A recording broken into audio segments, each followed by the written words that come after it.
جو شخص اللہ کے لیے تواضع اختیار کرتا ہے اللہ تعالیٰ اسے بلند فرما دیتے ہیں، اور جو شخص تکبر کرتا ہے اللہ تعالیٰ اسے گرا دیتے ہیں، نیچا کر دیتے ہیں۔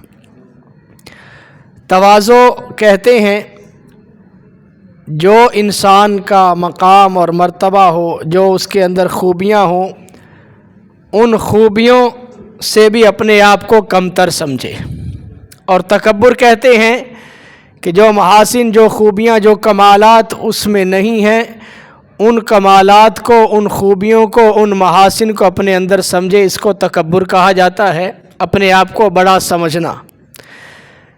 رسول پاک صلی اللہ علیہ وسلم کی ذات اقدس نے اس لیے ارشاد فرمایا کہ جو اللہ کے لیے تواضع اختیار کرتا ہے اللہ تعالیٰ اسے بلند فرما دیتے ہیں۔ شرط لگائی کہ تواضع بھی اختیار کرے، لیکن وہ تواضع اللہ کے لیے ہو، لوگوں کے دکھانے کے لیے نہ ہو، کہ لوگ سمجھیں کہ یہ بڑا عاجز آدمی ہے اور بڑا مسکین آدمی ہے۔ اگر لوگوں کے دکھانے کے لیے یہ تواضع اختیار کر رہا ہے تو پھر رفعہ اللہ نہیں ہوگا، اللہ اسے بلند نہیں فرمائیں گے۔ پھر تو یہ تواضع ہوگی، صورت اس کی تواضع کی ہوگی، لیکن اندر اس کے وہی مرتبہ ہوگا کہ لوگ مجھے بڑا سمجھے۔ صورت تواضع کی ہے لیکن اندر کبر ہے، اندر بڑا پن ہے کہ میں بڑا ہوں، مجھے بڑا سمجھا جائے۔ اس لیے اخلاص ہر حال میں مطلوب ہے، مقصود ہے کہ اپنے اندر عمل کرتے ہوئے یہ اپنے دل کی طرف دھیان دے کہ یہ عمل کرتے ہوئے جذبہ کیسا ہے۔ کہیں کسی کے راضی کرنے کا جذبہ تو نہیں، کہیں واہ واہ بلے بلے شہرت حاصل کرنے کے لیے تو نہیں، نام و نمود کی کوئی چنگاری تو نہیں اندر چمک رہی کہ لوگ کہیں بڑا عاجز ہے، بڑا متواضع ہے اور بڑا مسکین ہے اور بڑا درویش آدمی ہے۔ اگر یہ چیزیں ہوں گی تو اس صورت کے اندر اللہ اسے بلند نہیں فرمائیں گے، بلکہ یہ لوگوں کے سامنے تواضع بھی اختیار کرے گا، مسکین بنے گا، اس کے باوجود اللہ تعالیٰ اسے نیچے رکھیں گے۔ جیسے کوئی آدمی تھا، وہ بظاہر لوگوں کے سامنے بڑا بزرگ بنا ہوا تھا، بڑی تواضع اختیار کرتا، کسی کے گھر مہمان گیا تو انہوں نے کھانا کھلایا تو کھانا بالکل تھوڑا سا کھایا، کہ اللہ والے کھانا تھوڑا کھاتے ہیں، کہ لوگ سمجھے بڑا نیک آدمی، بزرگ آدمی ہے، تھوڑا سا کھایا حضرت صاحب نے۔ جب نماز کا وقت ہوا تو نماز لمبی پڑی، بڑی آہستہ آہستہ بڑی۔ اب یہ سارا کچھ تھا اس مقصد کے لیے کہ لوگ کہیں جی کہ یہ بڑا بزرگ آدمی ہے، جی بڑے اللہ والے ہیں حضرت۔ گھر جب آیا تو بیٹا بھی ساتھ تھا، گھر آ کے اپنی بیوی کو کہنے لگا کہ کچھ کھانا لے آؤ، بھوک لگی۔ اس نے کہا وہاں آپ گئے تھے، وہاں سے کچھ کھایا نہیں؟ تو وہ پنجابی میں کہنے لگا کہ وہ کھانا اینا نہیں سی جن دے نال ڈنگ ٹپایا جا سکے، یعنی تھوڑا سا کھایا تھا لوگوں کو دکھانے کے لیے کہ جی بڑا بزرگ ہے، بڑا نیک آدمی، بڑا اللہ والا ہے۔ تو بیٹا کہنے لگا ابا جی پھر وہ نماز بھی دوبارہ پڑھیں، جو نماز اتنی لمبی پڑھی تھی، آپ تو لمبی نماز پڑھتے ہی نہیں ایسے۔ تو بہرکیف یہ تصنع، یہ صورت اختیار کر لینا عاجزی کی، تواضع کی، اور اندر یہ جذبہ ہو کہ لوگ کہیں بڑا بزرگ ہے، بڑا نیک ہے، تو یہ بھی تکبر کی ایک قسم ہے۔ اس لیے شرط لگائی پیارے رسول صلی اللہ علیہ وسلم کی ذات اقدس نے، من تواضع للہ، جس نے تواضع اختیار کی اللہ کے لیے۔ اگر اللہ کے لیے تواضع نہیں ہے تو پھر اس کو وہ ثمرات نہیں ملیں گے، بلندی نہیں ملے گی، اللہ اسے نیچے ہی رکھیں گے۔ رفعہ اللہ، پیارے رسول صلی اللہ علیہ وسلم کی ذات اقدس فرما رہے اللہ اسے بلند کرے گا۔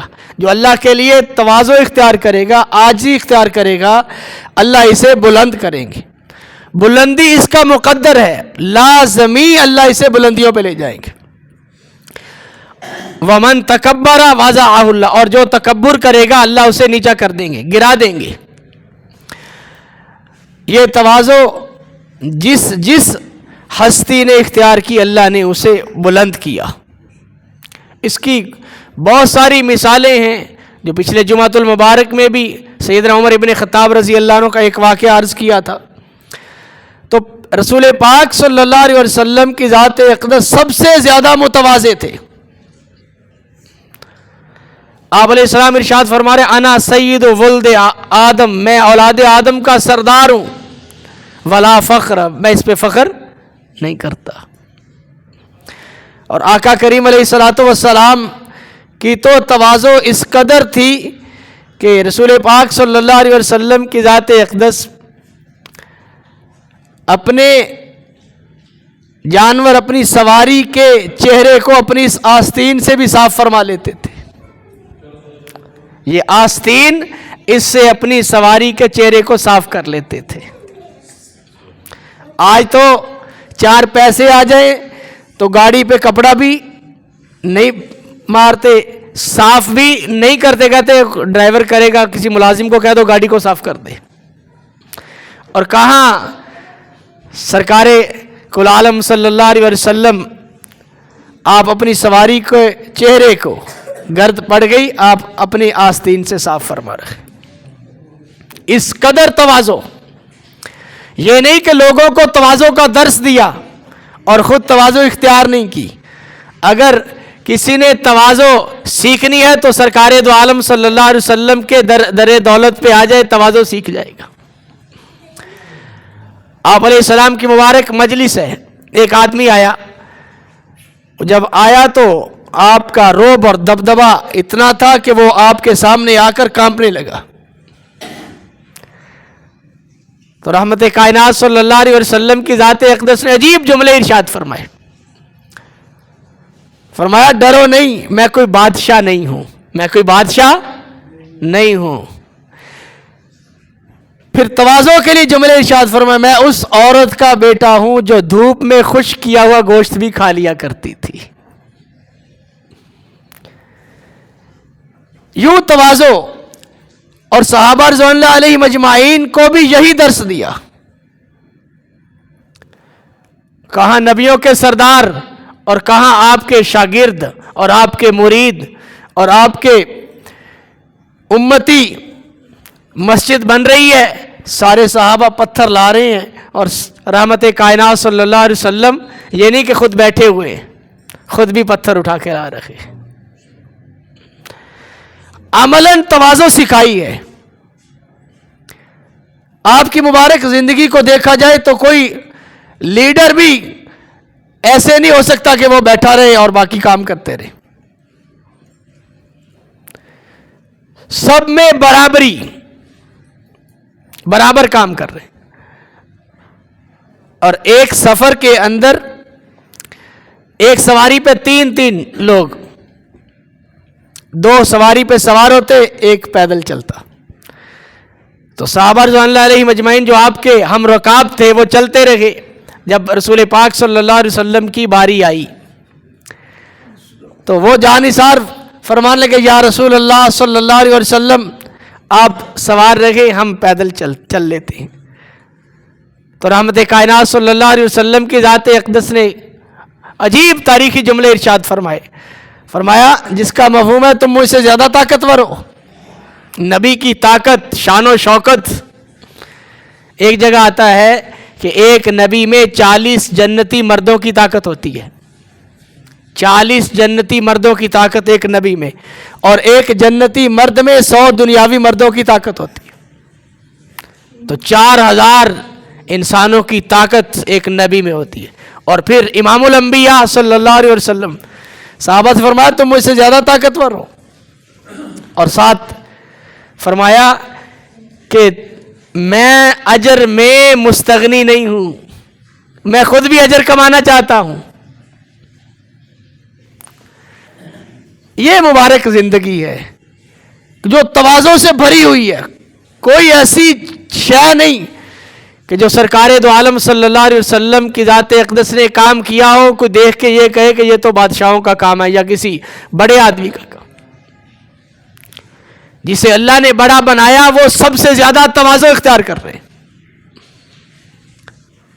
یہ نہیں لوگوں کو درس دیا جا رہا ہے اور خود اس سے دور ہو، ایسا نہیں، خود پہلے عمل کر کے دکھایا۔ یہ مبارک زندگی ہے، اسے اپناؤ۔ اور پیارے رسول صلی اللہ علیہ وسلم کی ذات اقدس جس چیز کے بارے میں بھی ارشاد فرماتے اسے سب سے بڑھ چڑھ کر اختیار فرماتے۔ اس کی مثالیں، دوسروں کو نماز کا حکم دیا تو خود اشراق بھی پڑھی، چاشت بھی پڑھی، اوابین بھی پڑھی، تہجد بھی پڑھی، اس کے علاوہ کثرت سے نوافل۔ دوسروں کو صدقہ خیرات کا کہا خرچ کرو تو خود کبھی زندگی میں اپنے پاس مال نہیں رکھا۔ دوسروں کو روزہ رکھنے کا کہا رمضان کا تو خود کثرت سے روزے رکھے رمضان کے علاوہ بھی۔ تو یہ رسول پاک صلی اللہ علیہ وسلم کی ذات اقدس کی مبارک زندگی ہے، خود سب سے آگے۔ تو اب رمضان کا مبارک مہینہ بھی دستک دے رہا، شعبان کی پہلی تاریخ ہے، کل سے فروری کا مہینہ شروع ہوگا۔ اگر 29 تاریخ کا چاند ہوا تو 1 مارچ کو روزہ ہوگا، اور اگر 30 کا چاند ہوا تو 2 مارچ کو روزہ ہو جائے گا۔ تو رمضان کی تیاری رمضان سے پہلے پہلے کی جاتی ہے، اپنے کاموں کو نمٹا لیا جائے، اللہ تعالیٰ سے توبہ کر لی جائے، جو کبیرہ گناہوں میں مبتلا ہیں وہ اللہ سے توبہ کر لیں، اور پورا شعبان اللہ سے مانگتے رہے کہ اللہ یہ رمضان، اس کی مبارک ساعتیں اور دن کے روزے، رات کی تراویح، تہجد، یہ ساری جتنی بھی ساعتیں ہیں مجھے نصیب فرما۔ قرآن پاک کی تلاوت ہے، ذکر ہے، اور دعاؤں کی قبولیت کے اوقات میں دعاؤں کا مانگنا، یہ ساری چیزیں اللہ سے مانگنے میں میں اور آپ لگ جائیں، ابھی سے لگ جائیں۔ اور رمضان بہت بڑی دولت ہے، اتنی بڑی دولت ہے کہ اس کے لیے دعائیں مانگی جا رہی ہیں، یا اللہ رمضان تک پہنچا دے۔ اور دعا کون مانگ رہا ہے؟ سارے نبیوں کے سردار سرکار کل عالم صلی اللہ علیہ وسلم دعا مانگ رہے ہیں، اللہ رمضان تک پہنچا دے۔ کتنی بڑی دولت ہے، اور وہ قسمت والوں کو ملے گی۔ اللہ کرے ہم سب کو اللہ تعالیٰ اتم درجے میں نصیب فرما دے، اور ساری عبادات خوش دلی سے، اس میں کوئی مشغولی نہ آئے، کوئی بیماری نہ آئے۔ بیمار آدمی بھی عبادات سے چل نہیں سکے گا تو کیسے مسجد میں تراویح پڑھنے کے لیے آئے گا، کیسے مسجد کی نمازیں ملیں گی؟ صحت کی بھی دعا کریں کہ اللہ پاک صحت بھی دے اور کوئی ایسی مشغولی نہ ہو، وقت بھی اللہ دے، اور پھر رمضان ہو اور اللہ کا قرآن ہو۔ اللہ تعالی ہم سب کو یہ نصیب فرمائے۔ وآخر دعوانا ان الحمد للہ رب العالمین۔